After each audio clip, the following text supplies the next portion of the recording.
ഒരു കുട്ടീനെ പഠിക്കുക എന്നുള്ളതിലപ്പുറത്ത് അയാൾക്ക് സമൂഹത്തിനൊരു കോൺട്രിബ്യൂഷൻ അയാൾ എന്തായാലും കൊടുക്കാൻ പറ്റും. പഠിച്ച് മുന്നേറുക എന്നുള്ളതിനപ്പുറത്ത് അത്ര തന്നെ ഇമ്പോർട്ടൻസ് ആണ് നമ്മൾ ഈ പറഞ്ഞ പോലെ അയാളെ ലൈഫ് സ്കിൽസ് നമ്മൾ പഠിപ്പിക്കുക എന്നുള്ളത്. ഒരു വലിയ ലോഞ്ച് എന്നുള്ളതിനപ്പുറത്ത് നമുക്ക് ഒരു പ്രൊഡക്റ്റ് മാർക്കറ്റിലേക്ക് ഇറക്കി കഴിഞ്ഞാൽ ആ പ്രൊഡക്റ്റിന് ഒരുപാട് ഫോൾട്ടുകൾ ഉണ്ടാവും. മറ്റുള്ളൊരാളെ കാണിക്കാൻ വേണ്ടിയിട്ട് നമ്മളൊരു കാര്യം ചെയ്ത് ഭയങ്കര ലക്ഷറി ആയിട്ട് കാണിക്കേണ്ട ഒരു ആവശ്യമുണ്ടെന്ന് എനിക്ക് തോന്നുന്നു. നമസ്കാരം. വാണിജ്യത്തിൻ്റെ മുഖ്യ ചട്ടങ്ങളിലൊന്നാണ് പണം. പറഞ്ഞിരിക്കുന്നത് ഇംഗ്ലീഷ് സാമ്പത്തിക ശാസ്ത്രജ്ഞനായ വില്യം പെറ്റിയാണ്. അപ്പോൾ ഈ വാണിജ്യവും പണവും തമ്മിലുള്ള ബന്ധം ഏറ്റവും അധികം പഠിക്കുന്നത് ചാർട്ടേഡ് അക്കൗണ്ടൻസി പഠിക്കുന്നവരാണ്. ചാർട്ടേഡ് അക്കൗണ്ടൻസി പഠിപ്പിക്കുന്നതിനായി ഒരു എഡ്യൂടെക് സംരംഭം തുടങ്ങിയ ഒരു പിടി ചെറുപ്പക്കാരുണ്ട്, സാധാരണ സാഹചര്യങ്ങളിൽ നിന്ന് വന്നവർ. അവരിൽ ഒരാളാണ് ഇന്നത്തെ വാല്യൂ പ്ലസിൻ്റെ അതിഥി. ഇലാൻസ് ലേണിംഗ് പ്രൊവൈഡറിൻ്റെ മാനേജിംഗ് ഡയറക്ടറും സിഇഒയുമായ Jishnu P V. Welcome to value plus. അപ്പോൾ ജിഷ്ണു, ഞാൻ തുടക്കത്തിൽ പറഞ്ഞതുപോലെ തന്നെ സാധാരണഗതിയിൽ നമ്മൾ പറയുന്ന സാധാരണ കുടുംബത്തിൽ നിന്ന് വരുന്നവർക്ക് CA എന്ന് പറയുന്ന അന്യമായ എന്തോ ആണെന്നൊരു ധാരണയുണ്ട്. രണ്ട്, സാധാരണ കുടുംബങ്ങളിൽ നിന്ന് വരുന്നവർ ഒരു സംരംഭം തുടങ്ങുക എന്ന് പറയുന്നത് പലരും ചിന്തിക്കാറില്ല. അപ്പോൾ ജിഷ്ണുവിൻ്റെ ഒരു കുടുംബ സാഹചര്യം അതിൽ നിന്നൊരു സംരംഭകനായി മാറുന്നു. ആ കഥയൊന്ന് പറയുമോ?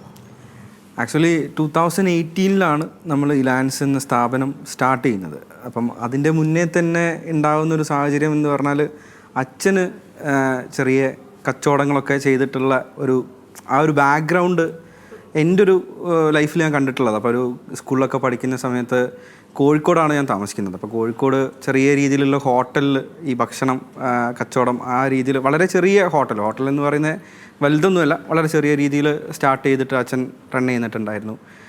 അതോടൊപ്പം തന്നെ ഈ പലചരക്ക് പീടിക, ഇപ്പോൾ ലൈക്ക് സ്റ്റേഷനറീസ് എന്നുള്ള രീതിയിൽ അങ്ങനെയും കുറേ കാര്യങ്ങളൊക്കെ ചെയ്ത് ആ ഒരു ബിസിനസ് എക്സ്പീരിയൻസ് ചിലപ്പം എനിക്ക് ആ ഒരു ഇതെന്നായിരിക്കാം, മേ ബി അച്ഛൻ്റെ ആ ഒരു എക്സ്പീരിയൻസ് നിന്നായിരിക്കാം വന്നിട്ടുണ്ടാവുക.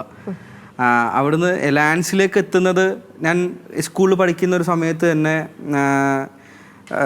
+2 പഠിക്കുന്ന ഒരു കാലഘട്ടത്തിൽ കൊമേഴ്സ് എടുത്ത് നിൽക്കുന്ന സമയത്ത് എൻ്റെ ഒരു കൂടെ പഠിക്കുന്ന കുട്ടികൾക്ക് എനിക്ക് പറഞ്ഞു കൊടുക്കുന്ന പറ്റിയിട്ടുണ്ടായിരുന്നു. അപ്പം അത് കഴിഞ്ഞപ്പോൾ തന്നെ സ്കൂൾ കഴിഞ്ഞ് പാസ് ഔട്ടായി ഞാൻ കേന്ദ്ര വിദ്യാലയയിൽ ഇനി പഠിച്ചിട്ടുണ്ടായിരുന്നു. അപ്പം കുഴപ്പമില്ലാത്തൊരു സ്കോറൊക്കെ നേടിയിട്ടാണ് ഞാൻ പാസ് ഔട്ട് ആവുന്നത്. അപ്പം അത് കഴിഞ്ഞിട്ട് കോളേജിൽ കയറുന്നു. കോളേജിൽ കയറിയ സമയത്ത് എൻ്റെ ഒരു ഫ്രണ്ട്സിൻ്റെ ഒരു ഗ്രൂപ്പുണ്ട്. ആ ഫ്രണ്ട്സിൻ്റെ ഗ്രൂപ്പ് വെച്ചിട്ട് എൻ്റെ വീട്ടിൻ്റെ അടുത്ത് വളരെ ചെറിയ രീതിയിലൊരു ട്യൂഷൻ അവിടുത്തെ കുട്ടികൾക്ക് പറഞ്ഞു കൊടുക്കുന്ന, അല്ലെങ്കിൽ എൻ്റെ നാട്ടിലുള്ള കുറച്ച് ആൾക്കാർക്ക് പറഞ്ഞു കൊടുക്കുന്ന സാഹചര്യമുണ്ട്. അങ്ങനെയാണ് ഓൺട്രപ്രണർ എന്നുള്ളൊരു ലൈഫിലേക്ക് എത്തുന്നത്. അത് കഴിഞ്ഞാൽ ഈ പറഞ്ഞ പോലെ വളരെ ചെറിയ രീതിയിലാണ് സ്റ്റാർട്ട് ചെയ്യുന്നത്. അത് കഴിഞ്ഞിട്ട്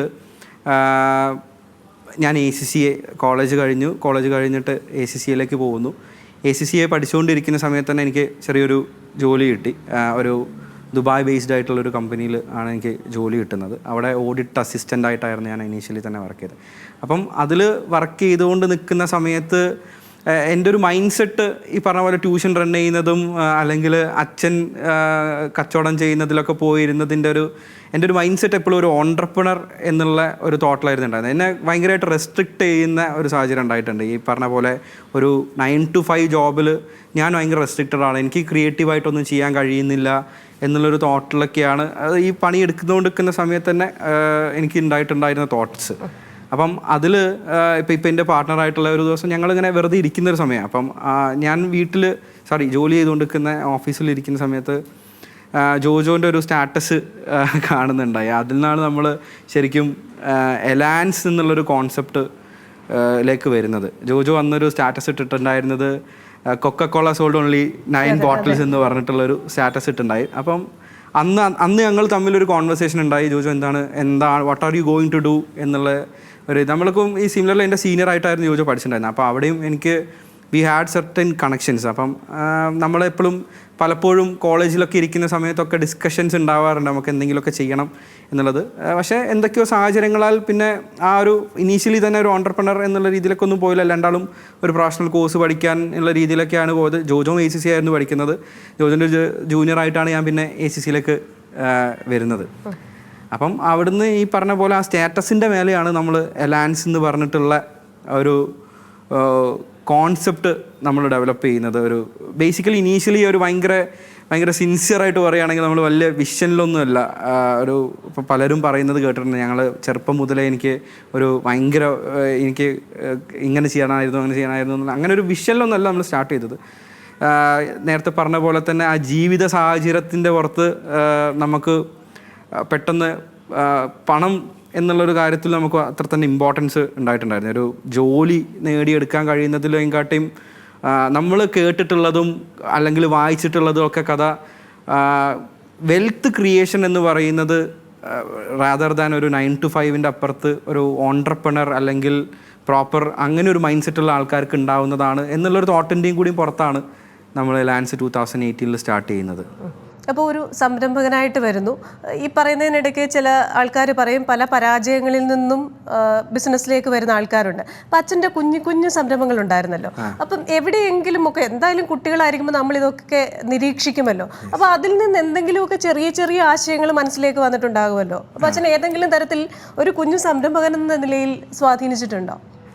ഡെഫിനറ്റ്ലി എന്നെ സംബന്ധിച്ചിടത്തോളം അച്ഛൻ എന്നുള്ളത് ഇപ്പോൾ ഈ പറഞ്ഞ ഒരു ആൺമക്കൾക്ക് എപ്പോഴും ഒരു ഹീറോ എന്നുള്ള ഒരു കാര്യമാണുള്ളത്. അപ്പോൾ അതേപോലെ തന്നെയാണ് ഇപ്പോൾ എന്നെ സംബന്ധിച്ചിടത്തോളം അച്ഛൻ്റെ ബിസിനസ്സുകളിൽ ഞാൻ ഈ പലപ്പോഴും ഈ ഹോട്ടലിലൊക്കെ പോയി നിൽക്കുന്ന സമയത്ത് അന്ന് അവിടെ അക്കൗണ്ടൻസ് ഒന്നുമില്ല. അച്ഛൻ ബേസിക്കലി അവിടെ ഒരു വളരെ ചെറിയ സ്ഥാപനമാണ്. അപ്പോൾ ഒരു 3-4 ആൾക്കാരാണുള്ളത്. അവിടെ ഞാൻ ഈ പറഞ്ഞ സ്കൂളിലൊക്കെ പഠിക്കുന്ന സമയത്ത് എന്നെക്കൊണ്ട് ചെയ്യാൻ കഴിയുന്ന രീതിയിലുള്ള കാര്യങ്ങളൊക്കെ ചെയ്തിട്ടുണ്ട്. അപ്പം അവിടെ അച്ഛൻ ചെയ്ത അല്ലെങ്കിൽ അച്ഛൻ്റെ അടുത്ത് പറ്റുന്ന മിസ്റ്റേക്സുകളൊക്കെ കുറേ എനിക്ക് ഭയങ്കര ലെസൺസ് ആയിട്ട് മാറിയിട്ടുണ്ട്. അപ്പം അച്ഛൻ ഈ പറഞ്ഞ പോലെ പഠിച്ചിട്ട് ചെയ്തതല്ലല്ലോ. അപ്പം അവിടെ ചില കണക്കൂട്ടലുകളിൽ ഉണ്ടാകുന്ന മിസ്റ്റേക്സ്, അപ്പം എങ്ങനെയാണ് ഒരു നമുക്ക് പ്രോപ്പർലി ചിലപ്പം പണ്ടത്തെ ബുക്കിൽ എഴുതി വെക്കുന്ന ഒരു പൈസ ഇപ്പം ഒരാൾ തരികയാണെങ്കിൽ അത് ചിലപ്പോൾ ബുക്കിലൊക്കെ എഴുതി വെച്ചിട്ട് ഉള്ള കാര്യങ്ങളൊക്കെ ആയിരിക്കും. അപ്പോൾ അതൊക്കെ കുറേ എൻഡ് ഓഫ് ദ ഡേ അതിൽ നിന്ന് വലിയ ലാഭങ്ങളില്ലാതാക്കാം ലാഭം കിട്ടാതിരുന്നത്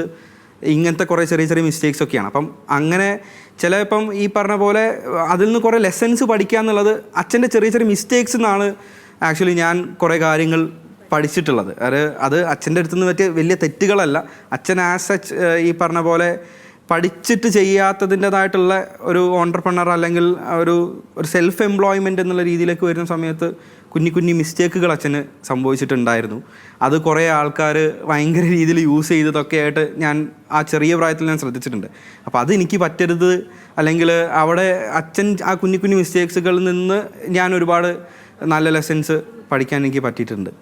ഈ വർഷങ്ങൾക്ക് മുമ്പ് ഗുജറാത്തിൽ ഒരു സാധാരണ സ്കൂൾ അധ്യാപകൻ്റെ മകൻ. അപ്പോൾ അദ്ദേഹം വിചാരിച്ചു ഈ കിട്ടുന്ന എണ്ണിച്ചുട്ടപ്പം പോലെ കിട്ടുന്ന ശമ്പളം അതുകൊണ്ട് ഈ കുടുംബം മുഴുവൻ കഴിഞ്ഞു പോകുന്നു, വളരെ പരിമിതമായ സാഹചര്യങ്ങളിൽ ജീവിക്കേണ്ടി വരുന്നു, എൻ്റെ ജീവിതം അങ്ങനെ ലിമിറ്റ് ചെയ്യാൻ ഞാൻ ആഗ്രഹിക്കുന്നില്ല എന്ന് പറഞ്ഞ് വളരെ ധൈര്യപൂർവ്വം ഗുജറാത്ത് വിട്ട് ബോംബെയിലേക്ക് വരുന്നു. പിന്നെ രാജ്യത്തെ തന്നെ ഏറ്റവും വലിയ ബിസിനസ് ഗ്രൂപ്പിൻ്റെ തലവനാകുന്നു. ധീരുഭായ് അംബാനിയെക്കുറിച്ച് ഞാൻ പറയുന്നത്. അപ്പോൾ അവിടെ എന്ന് പറയുമ്പോൾ ഉണ്ടാകുന്ന തോട്ട് പ്രോസസ്സ് എനിക്ക് പണം വേണം. പക്ഷേ പലപ്പോഴും എനിക്കറിയില്ല എന്തുകൊണ്ടാണ് നമ്മുടെ മലയാളികൾ ഈ പണം ഉണ്ടാക്കുക എന്ന് പറയുന്നത് എന്തോ ഒരു നെഗറ്റീവായിട്ടുള്ള കാര്യം, അല്ലെങ്കിൽ അത് ചില തെറ്റായ രീതികളിലൂടെ ആയിരിക്കാം ഉണ്ടാക്കുന്നതെന്നൊരു ധാരണ എനിക്കറിയാം. ഇപ്പോൾ എൻ്റെ വീട്ടിലാണെങ്കിൽ പോലും ഒരു ജോലി ചെയ്ത് പണം ഉണ്ടാക്കിയാൽ മതി, അതായത് അതാണ് എന്തോ സത്യസന്ധമായ പണം എന്നൊരു വിശ്വാസമുള്ള നല്ലൊരു വിഭാഗം ഇപ്പോഴും ഉണ്ട്. അപ്പോൾ ഇനി ഈ സംരംഭങ്ങളിലേക്ക് കടന്നു വരാൻ ആഗ്രഹിക്കുന്ന ചെറുപ്പക്കാരോട് ഈ വെൽത്ത് ക്രിയേഷൻ എന്ന് പറയുന്നതിൽ തെറ്റില്ല എന്ന് പറഞ്ഞു കൊടുക്കാൻ പറ്റുമോ? ഡെഫിനറ്റ്ലി.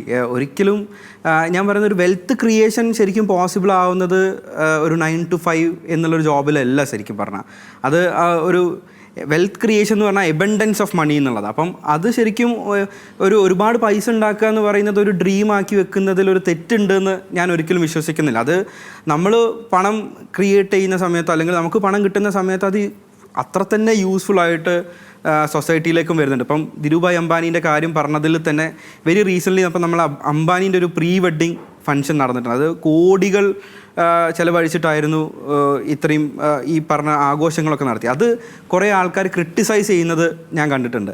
അപ്പം അംബാനീനെ സംബന്ധിച്ചിടത്തോളം അത് അയാളെ വെൽത്തിൻ്റെ ഒരു എനിക്ക് തോന്നുന്നു 0.1% പോലും വരാത്തൊരു എമൗണ്ടാണ് അദ്ദേഹം ചിലവാക്കുന്നത്. അപ്പോൾ അദ്ദേഹം ചിലവാക്കുന്ന ആ സമയത്ത് അത്രയും ഔട്ട്ഫ്ലോ ഓഫ് മണി ടു സൊസൈറ്റിയാണ്. അവിടെ കല്യാണത്തിൻ്റെ കാറ്ററിങ്ങിന് പോലും കോടികൾ ചിലവഴിച്ചിട്ടുണ്ടെന്ന്. അപ്പോൾ അത് സാധാരണക്കാരനും അതിൻ്റെ ആ ഒരു വെൽത്ത് ക്രിയേഷൻ ഒരു തെറ്റായിട്ട് കാണാതെ അതിനെ സപ്പോർട്ട് ചെയ്യുന്ന രീതിയിൽ ചെയ്തു കഴിഞ്ഞാൽ അത് ഈ ഒരു സൊസൈറ്റിയിലുള്ള എല്ലാവർക്കും അത് ഭയങ്കരമായിട്ട് യൂസ്ഫുൾ ആണ് എന്നുള്ളതാണ് ഞാൻ മനസ്സിലാക്കുന്നത്. അല്ലാതെ ഇറ്റ്സ് എ ക്രൈം അല്ലെങ്കിൽ ഇറ്റ്സ് എ സിൻ എന്നുള്ള രീതിയിൽ ഞാൻ ഒരിക്കലും വിശ്വസിക്കുന്നില്ല. ഒരു വെൽത്ത് ക്രിയേഷൻ അല്ലെങ്കിൽ പൈസ ഉണ്ടാക്കുന്നത് ആഗ്രഹിക്കാൻ പാടില്ല എന്നുള്ളത് ഞാൻ ഒരിക്കലും വിശ്വസിക്കുന്നില്ല.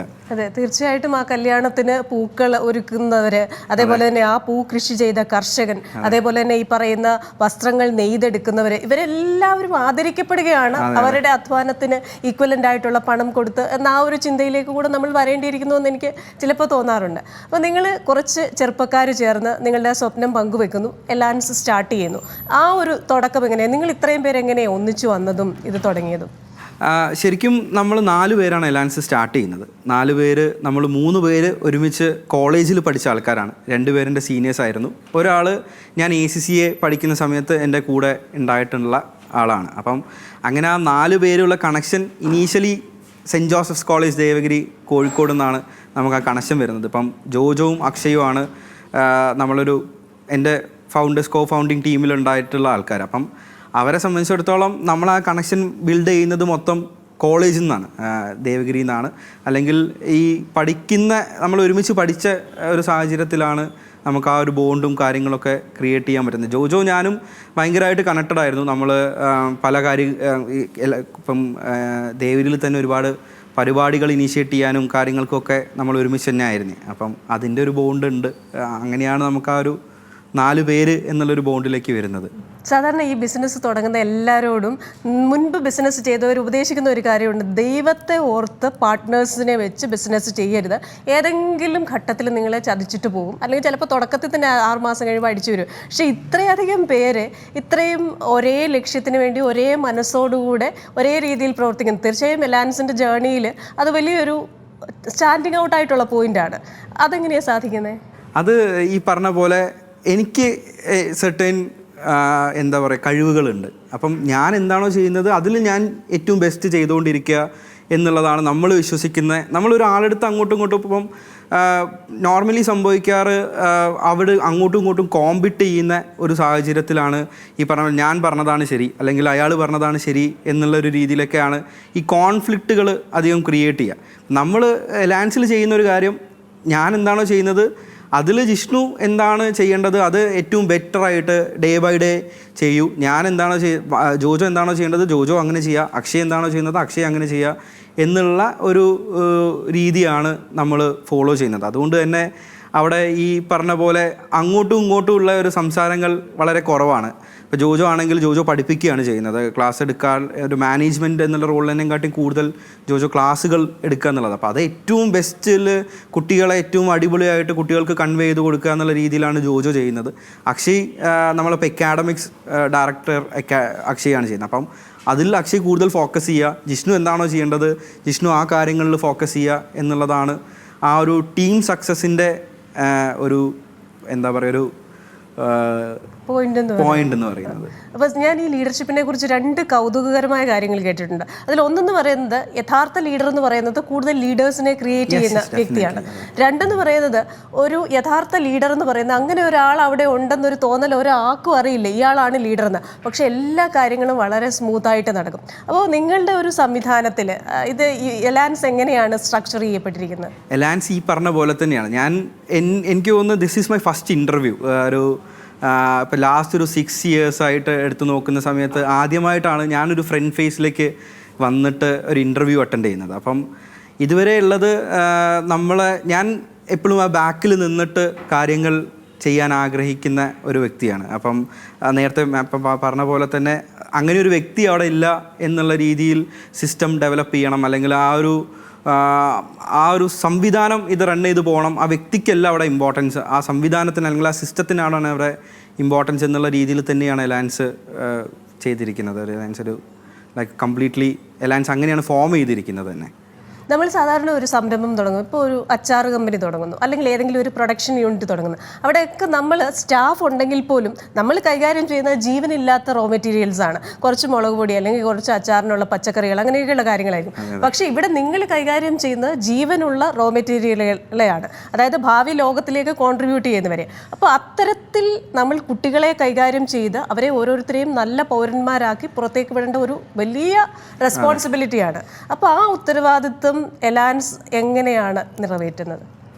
അത് ഞാൻ പറഞ്ഞല്ലോ, ഇപ്പോൾ ഒരു കുട്ടീനെ പഠിക്കുക എന്നുള്ളതിലപ്പുറത്ത് അയാൾക്ക് സമൂഹത്തിനൊരു കോൺട്രിബ്യൂഷൻ അയാൾ എന്തായാലും കൊടുക്കാൻ പറ്റണം. അപ്പം ഞാനൊരു ചാർട്ടേഡ് അക്കൗണ്ടൻറ്റിനെ ക്രിയേറ്റ് ചെയ്യുന്ന സമയത്ത് ഹീ ഈസ് ലൈക്ക് ഒരുപാട് ആൾക്കാർക്കുള്ള പ്രോബ്ലം അയാൾ സോൾവ് ചെയ്ത് കൊടുക്കുക എന്നുള്ളതാണ്. അപ്പം റാദർ ദാൻ വന്നൊരു ഫുൾ ടൈം കുറേ നേരം ഇരുന്ന് പഠിക്കുക എന്നുള്ളതിൻ്റെ അപ്പുറത്ത് അയാളൊരു ഹോളിസ്റ്റിക് ഡെവലപ്മെൻറ്റിന് വേണ്ടിയിട്ടുള്ള പല കാര്യങ്ങളും എലാൻസിൽ നമ്മൾ ചെയ്തു കൊടുക്കാറുണ്ട്. അല്ലെങ്കിൽ ഇപ്പോൾ പല പ്രോഗ്രാംസ് കണ്ടക്ട് ചെയ്യുന്നതാണെങ്കിലും പല വിഷയങ്ങളിൽ ചർച്ചകളാണെങ്കിലും, ഇപ്പോൾ ഡിബേറ്റ് കോമ്പറ്റീഷൻസൊക്കെ എലാൻസിൽ ഒരു ഫിനാൻസിനെ മാത്രം റിലേറ്റ് ചെയ്തിട്ടുള്ള കാര്യങ്ങളല്ല. ഇപ്പോൾ ഒരു കറണ്ട് സിനാരിയോനെ വെച്ചിട്ട് നമ്മൾ ഡിബേറ്റ് കോമ്പറ്റീഷൻസ് നടത്താറുണ്ട്. അങ്ങനെ പല പ്രോഗ്രാമുകൾ എലാൻസിൽ സംഘടിപ്പിക്കാൻ സാധിക്കാറുണ്ട്. അപ്പോൾ അതുകൊണ്ട് തന്നെ കുട്ടികളെ ഒരു മിയർലി ഒരു ബുക്കിൽ നോക്കി പഠിക്കുക എന്നുള്ളതിൻ്റെ അപ്പുറത്തേക്ക് കുട്ടികൾക്ക് you have some value to give to society എന്നുള്ള രീതിയിൽ തന്നെയാണ് കുട്ടികൾ നമ്മൾ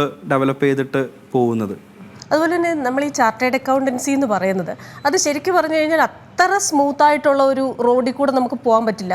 കല്ലും മുള്ളും ഒക്കെ നിറഞ്ഞ പാത, ഒരുപാട് കാര്യങ്ങൾ അവർ അതിജീവിച്ച് തന്നെ പോകണം. അപ്പോൾ അവരുടെ സർവൈവൽ സ്കിൽസും ബെറ്റർ ആയിരിക്കണം. മാത്രവുമല്ല ഈ കല്ലും മുള്ളും ഉള്ള പാതയിലൂടെ ഒരു ചെരുപ്പിട്ട് നടക്കാൻ നമ്മൾ അവരെ പഠിപ്പിക്കുക കൂടെ ചെയ്യണം. അപ്പോൾ ഈ കോർപ്പറേറ്റ് വേൾഡ് എന്ന് പറയുന്നത് വളരെ പ്രഷറുള്ള സംഗതിയാണ്. അപ്പോൾ ആ രീതിയിലുള്ള ലൈഫ് സ്കിൽ ട്രെയിനിങ് അത് ഈ പറയുന്ന കോർപ്പറേറ്റ് വേൾഡിൽ നിന്ന് തന്നെയുള്ള മേജർ ലീഡേഴ്സ്, ഇപ്പോൾ നമുക്കറിയാം നമ്മളോട് ഒരു ദിവസം പെട്ടെന്ന് എലോൺ മസ്ക് വന്ന് കുറച്ച് കാര്യങ്ങൾ പങ്കുവെക്കുക എന്ന് പറഞ്ഞാൽ മിക്കവരുടെ ഒരു ഡ്രീം ആയിരിക്കുമല്ലോ. അങ്ങനെ ഈ പറയുന്നത് പോലെ കോർപ്പറേറ്റ് വേൾഡിൽ നിന്നുള്ള പ്രമുഖർ വന്ന് കുട്ടികളുമായി ആശയ സംവേദനമൊക്കെ നടത്താറുണ്ടോ? യെസ്, ഞാൻ നേരത്തെ ഇപ്പോൾ പറഞ്ഞല്ലോ, അപ്പം നമ്മളതൊരു മിയർലി ബുക്കിൽ നോക്കി അതേപോലെ പഠിക്കുക, എക്സാം എഴുതുക എന്നുള്ളൊരു കോൺസെപ്റ്റ് അല്ല. അപ്പം എലാൻസിനെ സംബന്ധിച്ചിടത്തോളം എലാൻസിലൊരു കുട്ടി വന്നു കഴിഞ്ഞാൽ ആ കുട്ടി പഠിച്ച് മുന്നേറുക എന്നുള്ളതിനപ്പുറം അത്ര തന്നെ ഇമ്പോർട്ടൻസ് ആണ് നമ്മൾ ഈ പറഞ്ഞ പോലെ അയാളെ ലൈഫ് സ്കിൽസ് നമ്മൾ പഠിപ്പിക്കുക എന്നുള്ളത്. അതേപോലെ തന്നെ ഇൻഡസ്ട്രി പ്രാക്ടീസ് എങ്ങനെയാണ് നടക്കുന്നത്, അല്ലെങ്കിൽ ഇൻഡസ്ട്രി റെഡിനെസ്. ഇപ്പം നമ്മൾ കൂടുതൽ കുട്ടികൾ ഫേസ് ചെയ്യുന്നൊരു പ്രോബ്ലമാണ് ഈ പറഞ്ഞ പോലെ ബുക്കിൽ പഠിക്കുന്ന കാര്യം ഇൻഡസ്ട്രിയിലേക്കോ അല്ലെങ്കിൽ ജോബിലേക്കോ വരുന്ന സമയത്ത് ദിസ് ഈസ് എൻറ്റയർലി ഡിഫറെൻറ്റ്. എല്ലാവരും ഒരു മിനിമം ക്വാളിറ്റി പോലും ചിലപ്പം കുട്ടികൾക്ക്, ഇപ്പം ഞാൻ പല ഇൻ്റർവ്യൂസൊക്കെ എടുക്കുന്ന സമയത്ത് ഫേസ് ചെയ്യുന്ന ഡിഫിക്കൽട്ടിയാണ്. ആ ഒരു ബേസിക് കാര്യങ്ങൾ പോലും എങ്ങനെയാണ് ഒരു ഇൻ്റർവ്യൂവിൽ വന്നു കഴിഞ്ഞാൽ എങ്ങനെ വിഷ് ചെയ്യാമെന്ന് പോലും കുട്ടികൾക്ക് അറിയാത്തതായിട്ടുള്ള പ്രോബ്ലംസ് ഉണ്ടാവാറുണ്ട്. അപ്പം അങ്ങനെ സംബന്ധിച്ചിടത്തോളം എലാൻസിനെ സംബന്ധിച്ചിടത്തോളം ആ ഒരു പ്രാക്ടീസ് ബേസ്ഡ് ലേണിംഗ് അവർക്ക് എന്തൊക്കെ, ഇപ്പോൾ ഇൻഡസ്ട്രിയിലേക്ക് പോവുകയാണെങ്കിൽ അയാൾക്ക് എന്തൊക്കെ കാര്യങ്ങൾ വേണ്ടി വരും. ഇപ്പോൾ ഇൻ്റർവ്യൂ ട്രെയിനിങ് ആണെങ്കിൽ ഇൻ്റർവ്യൂ ട്രെയിനിങ്, ഒരു ബേസിക് ഓഫീസ് സെക്രട്ടറി ആണെങ്കിൽ അതെങ്ങനെ ആളെടുക്കണം, ഒരു കമ്മ്യൂണിക്കേഷൻ സ്കില്ല്. ഇപ്പോൾ ഞാൻ നേരത്തെ ഡിബേറ്റിൻ്റെ കാര്യം പറഞ്ഞു. അപ്പോൾ ഒരു അങ്ങോട്ടും ഇങ്ങോട്ടും എങ്ങനെയാണ് ഒരു കൊളീഗിൻ്റെ അടുത്ത് സംസാരിക്കേണ്ടത്, ഒരു ബെറ്റർ മാനേജറുടെ അടുത്ത് എങ്ങനെ അപ്രോച്ച് ചെയ്യണം, അങ്ങനെയുള്ള ഒരു എല്ലാ തരത്തിലും ഒരു ഹോളിസ്റ്റിക് ആയിട്ടാണ് കുട്ടികളെ നമ്മൾ അവിടെ ഈ പറഞ്ഞ പോലെ ഡെവലപ്പ് ചെയ്യാൻ ഉദ്ദേശിക്കുന്നത്. അപ്പോൾ അതിൽ ഈ ഇൻഡസ്ട്രി ഉള്ള രീതിയിൽ നമ്മൾ CXO ടോക്ക് എന്ന് പറഞ്ഞിട്ട് എലാൻസിലൊരു പരിപാടി നമ്മൾ ഈ ലാസ്റ്റ് ഇയർ സ്റ്റാർട്ട് ചെയ്തിട്ടുള്ള ഒരു കാര്യം. അപ്പോൾ കെൻസേൻ്റെ നമ്മൾ പുറത്തേക്കൊന്നും പോലെ നമ്മൾ കേരളത്തിൽ തന്നെ ഒരുപാട് സംരംഭകരുണ്ട്. ശരിക്കും പറഞ്ഞാൽ ഓൺട്രപ്രനേഴ്സ് ഒരുപാടുള്ള, കോഴിക്കോട് തന്നെ ഒരുപാട് ആൾക്കാരുണ്ട്. അപ്പം ഷഹദ് മൊയ്തീൻ നമ്മൾ കെൻസേൻ്റെ CEO ആണ്. അപ്പോൾ പുള്ളിക്കാരനാണ് ഇപ്പം വെരി റീസെൻ്റ്ലി നമ്മൾ ലാസ്റ്റ് CXO ടോക്കൻ ഇട്ടുണ്ടായിരുന്നു. അത് കുട്ടികൾക്ക് ഭയങ്കര ഇൻസ്പിറേഷനാണ്. അവർ ഇങ്ങനൊരു കാര്യം പഠിച്ച് ചെയ്തുകൊണ്ടിരിക്കുന്നത് വെറുതെ ബുക്കിൽ പഠിക്കുന്നതിലപ്പുറത്ത് എങ്ങനെയാണ് ഒരു കോസ്റ്റ് മാനേജ് ചെയ്യേണ്ടത്. ഇപ്പോൾ ഒരു സ്റ്റീൽ മാനുഫാക്ചറിങ് ആണല്ലോ, അപ്പോൾ അതിൽ നമുക്കൊരു ചെറിയ രീതിയിലുള്ള പ്രോസസ് ഇമ്പ്രൂവ്മെൻറ്റ് നടത്തി കഴിഞ്ഞ് കഴിഞ്ഞാൽ I can save many cost, അതിൽ നമുക്ക് ഒരുപാട് പ്രോഫിറ്റ് ഉണ്ടാക്കാം എന്ന് ഉള്ള രീതിയിലൊക്കെ കാര്യങ്ങൾ, അല്ലെങ്കിൽ അവിടെ ഒരു മാനുഫാക്ചറിങ് യൂണിറ്റിലുള്ള കാര്യങ്ങൾ എങ്ങനെയാണെന്നുള്ളത് അദ്ദേഹം പങ്കുവെക്കുമ്പം, അല്ലെങ്കിൽ എങ്ങനെയാണ് സ്കിൽ സെറ്റുകൾ എങ്ങനെ യൂസ് ചെയ്യണം എന്നുള്ള കാര്യങ്ങളൊക്കെ പങ്കുവെക്കും. അത് കുട്ടികൾക്ക് ശരിക്കും ഒരു ബുക്കിൽ കിട്ടുന്നതിൻ്റെയൊക്കെ അപ്പുറത്തെ മോട്ടിവേഷനും ഇൻസ്പിറേഷനും ഒക്കെ ആയിരിക്കും. അപ്പം അങ്ങനെയുള്ള പ്രോഗ്രാമുകളും എലാൻസിൽ നമ്മൾ കണ്ടക്ട് ചെയ്ത ഒരു പ്രാക്ടീസ് ബേസ്ഡ് ലേണിംഗ് സിസ്റ്റമാണ് എലാൻസിൽ ഡെവലപ്പ് ചെയ്തുകൊണ്ടിരിക്കുന്നത്. ഇപ്പോൾ നമ്മൾ റീസെൻ്റ് ആയിട്ടുള്ള കുറേ സർവേസ് നോക്കുമ്പം എഡ്യൂടെക് കമ്പനികളാണ് രാജ്യത്തെ ഏറ്റവും കൂടുതൽ സംരംഭങ്ങളാണ് അല്ലെ സ്റ്റാർട്ടപ്പുകളാണ് പൂട്ടിപ്പോയിട്ടുള്ളത്. ഏറ്റവും കൂടുതൽ ലേ ഓഫ് ഇന്ന് വന്ന ഒരു റിപ്പോർട്ട് പറയുന്നത് lay-off എന്ന് പറയുന്ന വെബ്സൈറ്റ് നടത്തിയ ആ ഒരു സർവേയുടെ റിപ്പോർട്ടിൽ പറയുന്നത് ഏറ്റവും കൂടുതൽ പിരിച്ചുവിടപ്പെട്ടത് റീറ്റെയിൽ കഴിഞ്ഞു കഴിഞ്ഞാൽ എഡ്യൂടെക് സംരംഭങ്ങളിൽ നിന്നുള്ള. അപ്പോൾ നിങ്ങൾ ഇങ്ങനെ ഒരു സംരംഭം തുടങ്ങുമ്പോൾ 2018 മാത്രം സ്റ്റാർട്ട് ചെയ്ത ഒരു സംരംഭമാണ്. കോവിഡിൻ്റെ കാലം അത് അതിജീവിക്കേണ്ടതായിട്ട് വന്നു. അപ്പോൾ എന്തൊക്കെ തരത്തിലുള്ള വെല്ലുവിളികൾ നേരിട്ടിട്ടുണ്ട്?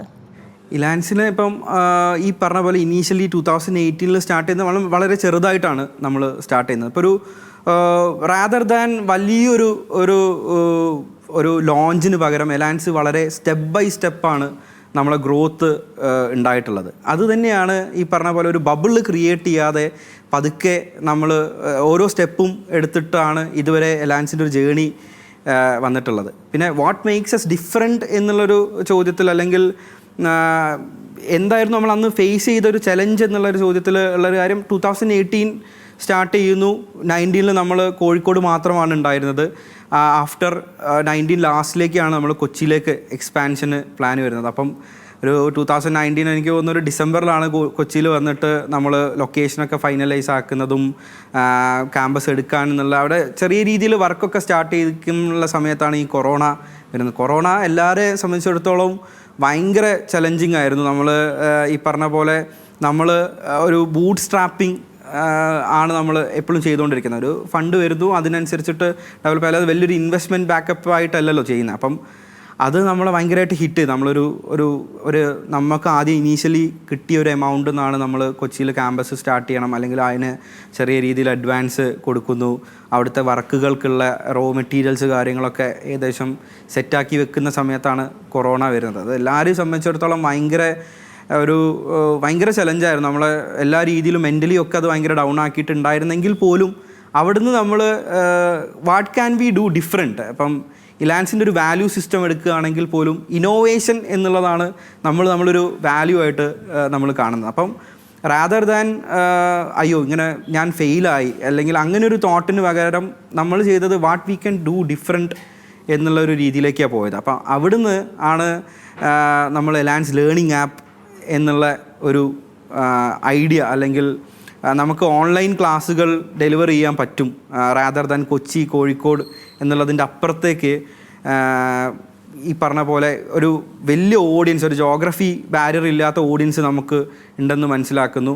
സ്റ്റിൽ ആ സമയത്തും എനിക്ക് തോന്നുന്നു CA എക്സാംസ് ക്യാൻസൽ ചെയ്യുന്ന, ACC എക്സാംസ്, എല്ലാ ഈ എക്സാമിനേഷൻ ബോഡീസൊക്കെ എക്സാംസൊക്കെ ക്യാൻസൽ ചെയ്തിരിക്കുന്ന സമയമാണ്. സ്റ്റിൽ നമ്മൾ അവിടെ അപ്സ്കില്ലിങ് എന്നുള്ളൊരു സ്കോപ്പ് അവിടെ കണ്ട് GCC VAT നമ്മൾ കുട്ടികൾക്ക് വളരെ അഫോർഡബിൾ ആയിട്ടുള്ള രീതിയിൽ കുട്ടികൾക്ക് എത്തിക്കുന്നു. MS Excel ഒരു കുട്ടീൻ്റെ ജീവിതത്തെ സംബന്ധിച്ചിടത്തോളം ഒരു വർക്ക് ലൈഫിലേക്കൊക്കെ വരുന്ന സമയത്ത് ഭയങ്കര ഇമ്പോർട്ടൻസ് ആയിട്ടുള്ള സ്കില്ലാണ്. അപ്പം എക്സലിൻ്റെ ട്രെയിനിങ് കൊടുക്കുന്നു. അങ്ങനെ ആ ഫെയിലിയർ, അല്ലെങ്കിൽ നമ്മൾ ഫെയിലാവും എന്ന് വിചാരിക്കുന്നിടത്തുനിന്ന് നമ്മൾ ഭയങ്കര ബൗൺസ് ബാക്കാണ് നമുക്ക് സംഭവിച്ചിട്ടുള്ളത്. കൊറോണ ശരിക്കും പറഞ്ഞ പോലെ എല്ലാവർക്കും ഭയങ്കര ഒരു ചലഞ്ചിങ് ആയിരുന്നെങ്കിൽ എലാൻസിന് അത് റീതിങ്കിങ് ഒരു ഓപ്പർച്യൂണിറ്റി ആയിരുന്നു. ആ റീതിങ്കിങ് ഓപ്പർച്യൂണിറ്റി ഭയങ്കര അടിപൊളിയായിട്ട് ക്യാപിറ്റലൈസ് ചെയ്യാനും എലാൻസിന് സാധിച്ചിട്ടുണ്ട്. ഇപ്പം എടുത്ത് നോക്കുന്ന സമയത്ത് നമുക്ക് ഏകദേശം 26 കൺട്രീസിൻ്റെ മേലെ സ്റ്റുഡൻസ് അന്ന് ശരിക്കും ചിലപ്പം കോഴിക്കോടും കൊച്ചിയിലും മാത്രമായി പോകേണ്ട ഒരു സ്ഥാപനം ആ കൊറോണേൻ്റെ ചലഞ്ചസിനെ ഭയങ്കര പോസിറ്റീവായിട്ട് നേരിട്ടതിനെ കൊണ്ട് നമുക്ക് ഒരു 26ഓളം രാജ്യങ്ങളിൽ നിന്ന് കുട്ടികൾ ഇപ്പം എലാൻസിൽ പഠിക്കുന്നുണ്ട് എന്നുള്ളതാണ് നമ്മളെ സംബന്ധിച്ചിടത്തോളം ഉള്ള ഒരു ഭയങ്കര പ്രൗഡായിട്ടുള്ളൊരു മൂമെൻറ്റ്. സാധാരണഗതിയിൽ ഈ സംരംഭമൊക്കെ തുടങ്ങുമ്പോൾ അത് ഏറ്റവും നന്നായിട്ട് തുടങ്ങണം എന്ന ചിന്തയിൽ നിന്നായിരിക്കാം ഒരുപാട് പണം ചെലവഴിച്ചിട്ടായിരിക്കും പലപ്പോഴും ലോഞ്ചിങ് തന്നെ പലരും ഓർഗനൈസ് ചെയ്യുന്നത്. എന്നിട്ട് ആദ്യം തന്നെ വലിയ സെലിബ്രിറ്റീസിനെ കൊണ്ടുവരുന്നു, വലിയ തോതിലുള്ള പരസ്യങ്ങൾ കൊടുക്കുന്നു. അപ്പോൾ ഒരു ഘട്ടമായ ഡെവലപ്മെൻറ്റ്, ചെറിയ തുടക്കം, അതിനുശേഷം ഓരോ മൈൽ സ്റ്റോണും പതുക്കെ നമ്മൾ ഈ ആമേമുയിലും ഓട്ടം പോലെ പോകുമ്പോൾ നമുക്കുണ്ടാകുന്ന ഒരു സാറ്റിസ്ഫാക്ഷൻ ഉണ്ടല്ലോ. അപ്പം ഈ പറയുന്ന ഒരു സ്ട്രാറ്റജി, ഇലാൻസിൻ്റെ സ്ട്രാറ്റജി അതാണെന്ന് എനിക്ക് തോന്നുന്നു. ഒരു സംരംഭകൻ എന്ന രീതിയിൽ ഈ പറയുന്ന ഘട്ടമായ വളർച്ചയാണോ നോക്കിക്കാണുന്നത്, അതോ ഒരു വലിയ സ്കെയിലോ ഇപ്പോൾ ആമസോണൊക്കെ കൊണ്ട് പമ്പ് ചെയ്യുന്നത് പോലെ ഒരുപാട് പണം മാർക്കറ്റിങ്ങിനും ഒക്കെ ആയിട്ട് പമ്പ് ചെയ്യുന്നു, ഒരുപാട് വലിയ ലോഞ്ചിങ്ങും ഒരുപാട് പ്രോജക്ട്സും കൊണ്ടുവരുന്നു, അതിലാണോ വിശ്വസിക്കുന്നത്? അല്ല, ഞാൻ എന്നെ സംബന്ധിച്ചിടത്തോളം ഒരു വലിയ ലോഞ്ച് എന്നുള്ളതിനപ്പുറത്ത് നമുക്ക് ഒരു പ്രൊഡക്റ്റ് മാർക്കറ്റിലേക്ക് ഇറക്കി കഴിഞ്ഞാൽ ആ പ്രൊഡക്റ്റിന് ഒരുപാട് ഫോൾട്ടുകൾ ഉണ്ടാവും. ഇപ്പം അത് ശരിക്കും ഒരാൾ എക്സ്പീരിയൻസ് ചെയ്തിട്ട് തന്നെ ഇമ്പ്രൂവ് ചെയ്യേണ്ട കാര്യമാണ്. റാദർ ദാൻ ഒരു ടെസ്റ്റിംഗ് ഒക്കെ കഴിഞ്ഞ് കഴിഞ്ഞാലും ടെസ്റ്റിംഗ് എന്ന് പറയുന്നത് ഒരു സാമ്പിളിനെ വരുന്നു, അല്ലെങ്കിൽ അവിടെ നമ്മൾ ആ ഒരു അപ്രോച്ച് തന്നെ ഡിഫറെൻ്റ് ആയിരിക്കും.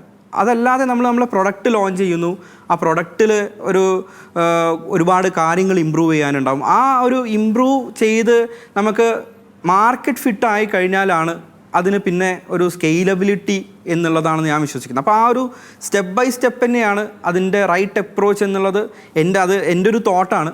ദാറ്റ് ആ ഒരു സ്റ്റെപ്പ് ബൈ സ്റ്റെപ്പ് അപ്രോച്ച് ആയിരിക്കാം റാദർ ദാൻ ഒരു വലിയ ലോഞ്ചിനെയും കാട്ടിയും നമ്മളെ പ്രൊഡക്റ്റ് ആദ്യം ഡെവലപ്പ് ചെയ്യുന്നു. അതൊരു പ്രോപ്പർ സൊല്യൂഷൻ ആണ്. അറിയാലോ, ഒരു പ്രോബ്ലത്തിന് സൊല്യൂഷൻ കൊടുക്കുന്നതാണ് നമ്മളൊരു പ്രൊഡക്റ്റ് എന്ന് പറയുന്നത്. അപ്പം അത് പ്രോപ്പർലി കൺവേ ചെയ്യപ്പെടുന്നുണ്ടോ കുട്ടികളിലേക്ക് എത്തിക്കാൻ, അല്ലെങ്കിൽ നമ്മളെ കസ്റ്റമേഴ്സ് എന്ന് പറയുന്നത് സ്റ്റുഡൻസാണ്. അപ്പം സ്റ്റുഡൻസിന് അത് യൂസ്ഫുൾ ആവുന്നുണ്ടോ, അതിൻ്റെ പോരായ്മകൾ എന്തൊക്കെയാണ്, ആ പോരായ്മകൾ ഈ പറഞ്ഞ പോലെ തന്നെ പുതിയ കാര്യങ്ങൾ കൊണ്ടുവന്ന് ഇംപ്രവൈസ് ചെയ്ത് കൊണ്ടുവരുന്നതിലാണ് അതാണ് റൈറ്റ് അപ്രോച്ച് എന്നുള്ളത് എനിക്ക് എപ്പോഴും തോന്നാറുണ്ട്. അല്ലാതെ റാദർ ദാൻ കുറേ പൈസ സ്പെൻഡ് ചെയ്ത് നമ്മൾ മാർക്കറ്റിലേക്ക് ഇറക്കുന്നതിനേക്കാട്ടും കൂടുതൽ ഇനീഷ്യൽ ഇയറിൽ ഒരു ഓൺട്രപ്രണർ എന്നുള്ള രീതിയിൽ ആദ്യം ചെയ്യേണ്ടത് ആ പ്രൊഡക്റ്റ് ഡെവലപ്പ് ചെയ്യുക, ആ പ്രൊഡക്റ്റിനെ മാർക്കറ്റിൽ റെഡിയാക്കുക എന്നുള്ളതാണ്. റാദർ ദാൻ കൂടുതൽ സ്പെൻഡ് ചെയ്യുന്നതിനേക്കാട്ടും കൂടുതൽ ഫോക്കസ് ആ ഇനീഷ്യൽ ടൈമിൽ നമ്മൾ ആ പ്രൊഡക്റ്റിന് കൊടുത്തു കഴിഞ്ഞാൽ ആ പ്രൊഡക്റ്റ് തന്നെ നമുക്കതിനനുസരിച്ചിട്ടുള്ള റിട്ടേൺ കൊണ്ടുവരും എന്നുള്ളതാണ് ഞാൻ വിശ്വസിക്കുന്നത്.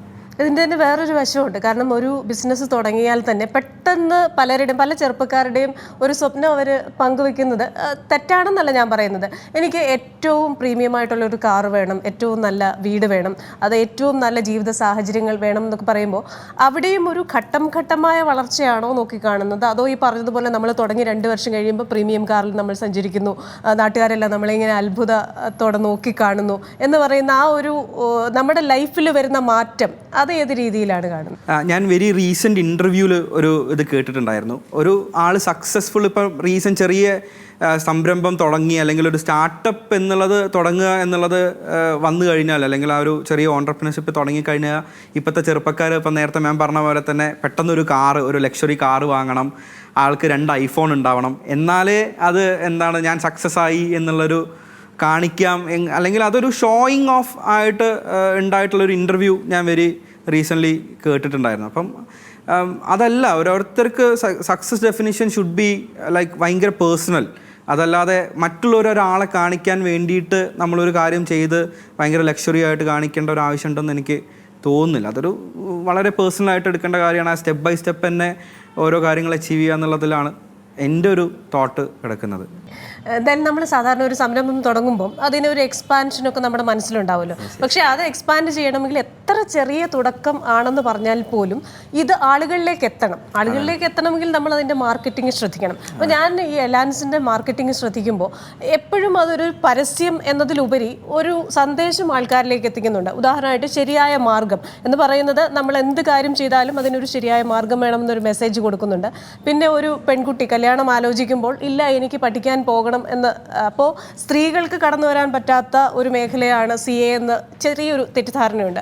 അത് മാറ്റുന്ന, അല്ലെ അത് ബ്രേക്ക് ചെയ്യുന്ന ഒരു പരസ്യം. പിന്നെ ബേസിലിനെ പോലെ നമ്മൾ സാധാരണക്കാരുടെ മനസ്സിലേക്ക് എപ്പോഴും കടന്നു വരുന്ന ഒരു വ്യക്തിയെ ഒരു ബ്രാൻഡ് അംബാസിഡറായിട്ട് കൊണ്ടുവരുന്നു. അപ്പോൾ ഇതൊക്കെ ഒരു മാർക്കറ്റിംഗ് സ്ട്രാറ്റജിയുടെ ഭാഗമാണോ? അതെ, ഡെഫിനറ്റ്ലി. ഇപ്പം ശരിയായ മാർഗം എന്ന് പറയുന്നത് നമുക്ക് ഒരു ഡെസ്റ്റിനേഷൻ എത്തുക, എങ്ങനെയെങ്കിലും ഒരു ഡെസ്റ്റിനേഷനിൽ എത്തുക എന്നുള്ളതല്ല. ആ ജേണിക്ക് അതിൻ്റെതായിട്ടുള്ള ഇമ്പോർട്ടൻസ് ഉണ്ട്. അപ്പം അവിടെ നമുക്ക് ഒരുപാട് കാര്യങ്ങൾ പഠിക്കാനുണ്ടാവും. അപ്പം അതിനെ സ്പെസിഫൈ എന്നുള്ള രീതിയിലാണ് നമ്മൾ ശരിയായ മാർഗം എലാൻസ് എന്നുള്ള രീതിയിലേക്ക് എത്തുന്നത്. എലാൻസിലാണ് ആ ഒരു ജേണിക്ക് അത്രയും ഇമ്പോർട്ടൻസ് ഉണ്ട്.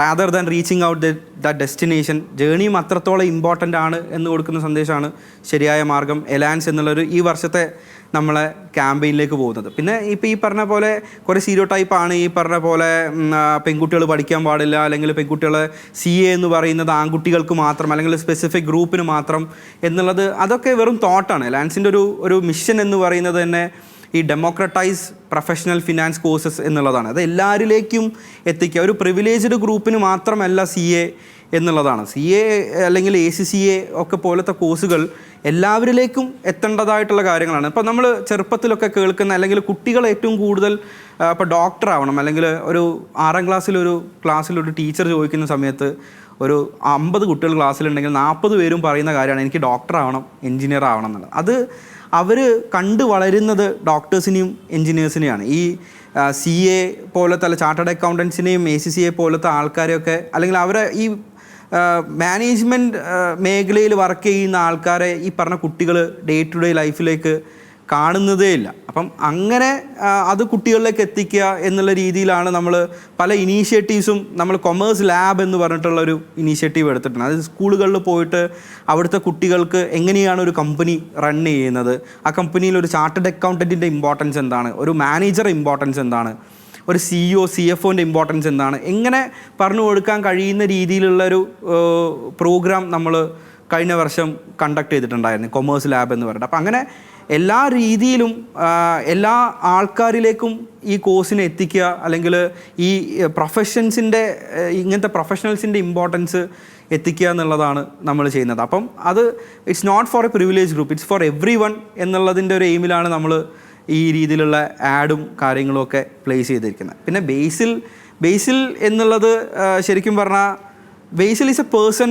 ഹു ഫോളോഡ് ഹിസ് പാഷൻ എന്നുള്ളതാണ്. അതേപോലെ തന്നെ ഇപ്പം എലാൻസിനെ സംബന്ധിച്ചിടത്തോളം, എലാൻസിൻ്റെ ഫൗണ്ടിങ് ടീമിൻ്റെയും ഷെയർ ഹോൾഡേഴ്സിനൊക്കെ സംബന്ധിച്ചിടത്തോളം, റാദർ ദാൻ വേറൊരു ഒരു ജോബിലേക്ക് പോയി ഒതുങ്ങി നിൽക്കാതെ നമ്മളെ പാഷൻ എന്തായിരുന്നു ആ പാഷനെ ഫോളോ ചെയ്യുക എന്നുള്ളത്, അത് റിസംബിൾ ചെയ്യുന്ന ഒരു വ്യക്തിയാണ് ബേസിൽ. ആളെ ഗ്രോത്തും കാര്യങ്ങളും ഈ പറഞ്ഞ പോലെ പുള്ളിക്കാരൻ പെട്ടെന്ന് വന്നത്, അല്ലെങ്കിൽ ഒരു ഗോഡ് ഫാദറായി വന്ന് ഇപ്പോൾ ഈ സംവിധായകനാവോ അല്ലെങ്കിൽ നടനാവോ ചെയ്ത വ്യക്തിയൊന്നുമില്ല. ആൾ ആദ്യം അസിസ്റ്റൻ്റായി കാര്യങ്ങൾ പഠിച്ച്, അതേപോലെ തന്നെ നമ്മളെ ആ ജേണീനെ റിസംബിൾ ചെയ്യുന്ന രീതിയിലാണ് ബേസിലിൻ്റെയും ജേണി. അപ്പം ബേസിൽ ഈസ് എന്താ പറയുക, ആ ഒരു എലാൻസിനെ റെപ്രസെൻ്റ് ചെയ്യാൻ ഏറ്റവും ആപ്റ്റായിട്ടുള്ള വ്യക്തി ബേസിലാണ് എന്നുള്ളൊരു തോട്ടിലാണ് നമ്മൾ ബേസിലിനെ എടുക്കുന്നത്. നമ്മുടെ ദൈവത്തിൻ്റെ സ്വന്തം കൊച്ചു നാട്ടിൽ നിന്ന് ഒരുപാട് യുവാക്കളാണ് പുറത്തേക്ക് പോകുന്നത്. പഠിക്കാൻ പോകുന്നവരുണ്ട്, തൊഴിലന്വേഷിച്ച് പോകുന്നവരുണ്ട്. അപ്പോൾ പല ആൾക്കാരും വിചാരിക്കുന്നത് കേരളം എന്ന് പറയുന്നത് സംരംഭകർക്ക് പറ്റിയൊരു മണ്ണല്ല എന്ന്. ഒരു യുവ സംരംഭകൻ എന്ന നിലയിൽ കേരളം സംരംഭകർക്ക് പറ്റിയ നാടാണോ? ഇവിടെ സംരംഭങ്ങൾ വിജയിപ്പിക്കാനാകുമോ? കേരളത്തെ അടുത്ത ഒരു 10 വർഷം എവിടെയാണ് കാണുന്നത്? നിങ്ങളുടെ ഒരു ഫ്യൂച്ചർ പ്ലാൻ? കേരളത്തിനെ സംബന്ധിച്ചിടത്തോളം ബിസിനസ്സിന് ഇവിടെ എന്താ പറയുക, ബിസിനസ് ഡെവലപ്മെൻറ്റ്സിന് ഇവിടെ എന്നെ സംബന്ധിച്ചിടത്തോളം കുറച്ചും കൂടിയും ഡെവലപ്മെൻറ്റ്സ് വേണം എന്നുള്ളത് ഞാൻ ആഗ്രഹിച്ചിട്ടുണ്ട്. പല കാര്യങ്ങളാണ്. അപ്പം നമ്മളൊരു ടാലൻറ്റ് പൂളിനെ ഇവിടെ തന്നെ പ്ലേസ് ചെയ്യാൻ പറ്റുന്നതായിട്ടുള്ള കുറേ ഡെവലപ്മെൻറ്റ്സ് കേരളത്തിൽ കൊണ്ടുവരണം എന്നുള്ളതാണ് ഞാൻ ബേസിക്കലി ആഗ്രഹിക്കുന്നത്. ബിസിനസ് ചെയ്യാൻ പറ്റാത്ത സ്ഥലം എന്നുള്ളതൊന്നുമല്ല, പക്ഷേ കുറച്ച് ടാലൻറ്റ് പൂളിനെ ഇവിടേക്ക് ആകർഷിക്കാനായിട്ടുള്ള കുറച്ചും കൂടിയും ഡെവലപ്മെൻറ്റ്സ് എന്തായാലും ഇപ്പം സന്തോഷ് സാർ പല ഇൻ്റർവ്യൂവിലും പറയാറുണ്ട്, നമുക്ക് പൈസ ഉണ്ടാക്കുക എന്ന് മാത്രമല്ല, ചിലവഴിക്കാനും ഇവിടെ സ്ഥലങ്ങളില്ല എന്നുള്ളത് വളരെ ഈ പറഞ്ഞ പോലെ ഒരു ഇമ്പോർട്ടൻ്റ് ആണ്. ഒരു വലിയ ഇപ്പം പുറത്തുനിന്നുള്ളൊരു ടാലൻറ്റ് പൂളിനെ, എക്സാമ്പിൾ ഒരു US നിന്ന് ഒരാളെ ഇവിടേക്ക് വരണം, ഇവിടുത്തെ ചിലപ്പം കേരളത്തിൽ ആ കൾച്ചർ വെച്ചിട്ട് നിന്ന് പോകണമെന്നില്ല. അപ്പം അങ്ങനത്തെ ആൾക്കാരെയൊക്കെ പുറത്തുനിന്നും ആൾക്കാരെയൊക്കെ അട്രാക്റ്റ് ചെയ്യണമെങ്കിൽ അങ്ങനെ ഒരു സംവിധാനം കൂടിയും ഇവിടെ ഡെവലപ്ഡ് ആവണം എന്നുള്ളത് ആഗ്രഹം എനിക്ക് പേഴ്സണലി ഉണ്ട്. പിന്നെ 10 വർഷം സംബന്ധിച്ചിടത്തോളം ഒരു ഫ്യൂച്ചർ എന്ന് പറയുന്നത് ഡെഫിനറ്റ്ലി കേരളം മാത്രമല്ല, ഇന്ത്യ ആസ് എ ഹോൾ ഒരു ഭയങ്കരമായിട്ട് എല്ലാവരും കാണുന്ന, അല്ലെങ്കിൽ ആ ഒരു ഡെവലപ്മെൻറ്റ് കാണുന്ന ഒരു സിറ്റുവേഷനാണ് ഇപ്പം കറൻ്റ്ലി ഉള്ളത്. അപ്പം അതിൻ്റെ ഒരു ഡെവലപ്മെൻറ്റ് കേരളത്തിലും അതിൻ്റേതായിട്ടുള്ള ലാസ്റ്റ് വിഴിഞ്ഞം പ്രൊജക്റ്റൊക്കെ വരുന്ന സമയത്ത് that will change face of Kerala. അപ്പം നമ്മളൊരു സർവീസ് എന്നുള്ളതിൻ്റെ അപ്പുറത്തേക്ക് പല കുറേ ഇൻഡസ്ട്രീസും ഒക്കെ ഇവിടേക്ക് വരാനോ, അല്ലെങ്കിൽ അതിനായി ഇങ്ങനത്തെ പ്രൊജക്ട്സ് ഒക്കെ ഇവിടെ വരുന്നതിൻ്റെ ഡിഫറൻസ് എന്തായാലും ഡെഫിനറ്റ്ലി കേരളത്തിലുണ്ടാവും എന്നുള്ളതാണ് ഞാൻ വിശ്വസിക്കുന്നത്. അപ്പോൾ ഈ ഒരു വികസനത്തോടൊപ്പം തന്നെ എലാൻസിനും കാണുമല്ലോ കുറച്ച് ഫ്യൂച്ചർ പ്ലാൻസ്, അതെന്താ? എലാൻസിൻ്റെ ഒരു ഫ്യൂച്ചർ പ്ലാൻ എന്ന് പറയുന്നത്, ഞാൻ നേരത്തെ പറഞ്ഞല്ലോ, ഒരു പ്രൊഡക്റ്റ് ഉണ്ടാക്കുന്നു, ആ പ്രൊഡക്റ്റ് മാർക്കറ്റിൽ റെഡി ആണോ എന്നുള്ളത് നമ്മൾ ഇപ്പോഴും ആ ഒരു സ്റ്റേജിലാണ്. ആ പ്രൊഡക്റ്റിന് എന്തൊക്കെ കാര്യങ്ങളാണ് കുട്ടികൾക്ക് അത് അത്രയും ഈസി ആയിട്ട് എത്തിക്കാൻ കഴിയുന്ന രീതിയിലൊക്കെ എന്തൊക്കെ ഫീച്ചേഴ്സ് ആഡ് ചെയ്യണം, എന്തൊക്കെ ബെനിഫിറ്റ്സ് ആണ് കൊടുക്കേണ്ടത് എന്നുള്ളൊരു അതിൻ്റെ ഒരു ഫൈനൽ സ്റ്റേജിലാണ് ഞാനിപ്പം എത്തി നിൽക്കുന്നത്. അത് കഴിഞ്ഞ് കഴിഞ്ഞാൽ സ്കെയിൽ അപ്പ് എന്നുള്ളതാണ്.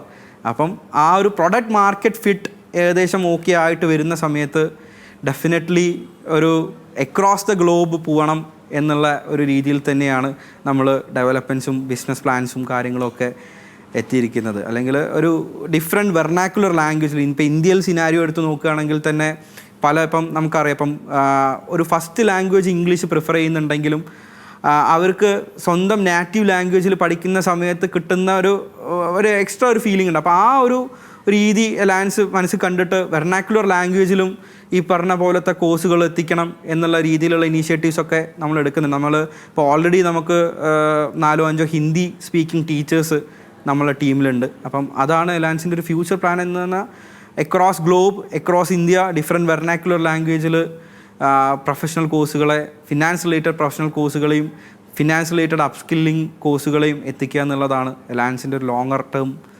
മിഷൻ എന്ന് പറയുന്നത്. അപ്പോൾ നമ്മുടെ ഒരു സിഗ്നേച്ചർ ക്വസ്റ്റ്യൻ ഉണ്ടായിരുന്നു, പക്ഷേ ആ ക്വസ്റ്റ്യന് ഓൾറെഡി ജിഷ്ണു ആൻസർ പറഞ്ഞു. എങ്ങനെയാണ് സക്സസിനെ ഡിഫൈൻ ചെയ്യുന്നത്? അപ്പോൾ ഓൾറെഡി നമ്മുടെ ആൻസറിൽ അത് വന്നതുകൊണ്ട് ഞാൻ വീണ്ടും അത് ചോദിക്കുന്നില്ല. അപ്പോൾ എന്തായാലും വളരെ സാമൂഹിക പ്രതിബദ്ധതയുള്ള, അതേപോലെ തന്നെ സുസ്ഥിരമായ വ്യവസായം കെട്ടിപ്പടുക്കാൻ അതിന് സഹായിക്കുന്ന നിരവധി ചാർട്ടേഡ് അക്കൗണ്ടന്റുമാരെ നമ്മുടെ രാജ്യത്തിനും ഈ പറയുന്നത് പോലെ അക്രോസ് ദ ഗ്ലോബ് സംഭാവന ചെയ്യാൻ ലാൻസിന് സാധിക്കട്ടെ. All the best. Thank you. Costume courtesy for Anchor, Padmanidhi, The Blouse Boutique.